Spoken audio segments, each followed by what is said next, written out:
Lily, can you hear me? You know who I am, Doctor. Who doesn't like a good demonic possession flick? Apparently, a lot of people do, because there are a ton of these movies. I guess I can see why. The idea of losing someone to a demonic presence, unexplainable, evil, and nigh unstoppable, is a frightening thought to say the least. Some standouts are The Last Exorcism and The Exorcism of Emily Rose. Both the Conjuring and Insidious movies contain elements of possession, and both are really well made and entertaining.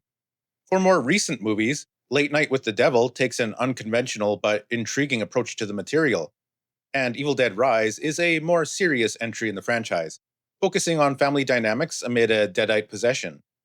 But you probably know where this is going. There's one possession movie that stands head and shoulders above all others: The Exorcist. Hey, I think we've got a guest. You're gonna die up there.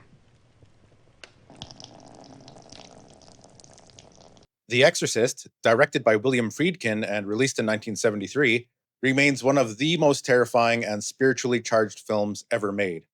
A collision of faith and fear that forever altered the landscape of horror cinema. I saw this in high school in the darkened basement of my family home. It was by far the most terrifying thing I'd ever seen, made worse by my sleeping dog suddenly growling with her eyes rolled back in her head, right as the movie ended. The timing was impeccable. For a moment there, I thought Pazuzu had taken her. Then I saw the theatrical re-release in 2000, where they added in that damn spider walk down the stairs, and it freaked me out all over again.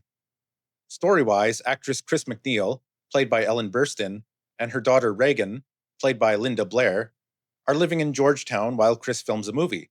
After discovering a Ouija board in the basement, Reagan begins speaking to an imaginary friend named Captain Howdy. You really don't want me to play, huh? No, I do. Captain Howdy said no. It doesn't take long before her behavior turns erratic and violent, leaving doctors baffled. Desperate, Chris turns to the Catholic Church and seeks help from Father Karras, played by Jason Miller, a Jesuit priest and psychiatrist wrestling with his own crisis of faith. When Karras witnesses the supernatural events himself, he brings the case to the church, leading to the arrival of Father Merrin, played by Max von Sydow, a veteran exorcist who has faced this demon Pazuzu before. What follows is the greatest exorcism fictionalized on screen. Many others have attempted to copy or best it, and all have failed. You plunge heights of heaven to the depths of hell! Fuck him! Begone! Fuck him, Garrus! From this creature of God! The practical effects lend realistic weight to the proceedings, and the rigor of the filming process is evident on screen. This was a famously grueling production, courtesy in part of William Friedkin's extreme directing methods.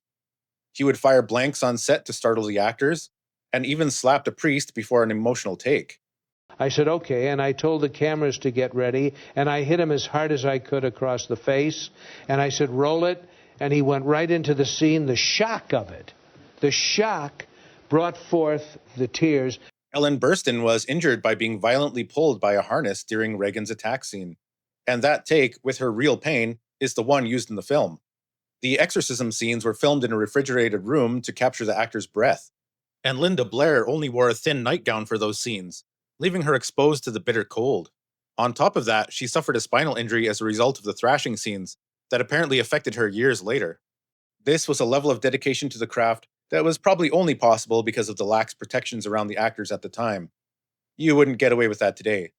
But man, does it ever make for an intense watching experience. The power of Christ compels you! The power of Christ compels you! The power of Christ compels you! The horror of The Exorcist is the violation of Reagan's innocence in such a mocking and intentionally cruel manner. The shocking perversion and breaking down of what was once a young, bright girl.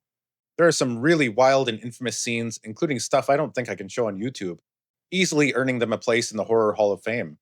And the actors give it their all, which only lends to the sense of realism, despite the impossible visuals and supernatural events unfolding around them. There's such a feeling of helplessness pervading the entire thing, which seems to form the central core of the terror. The Exorcist is supremely unsettling and horrifically enthralling. Some have called it the best horror movie ever made, and I can't disagree with that. It's a nightmarish masterpiece, and not just for the visuals. The layered story and crisis of faith Father Karras has to overcome makes for an engaging watch. Everything comes together so well. It has to be seen to be believed.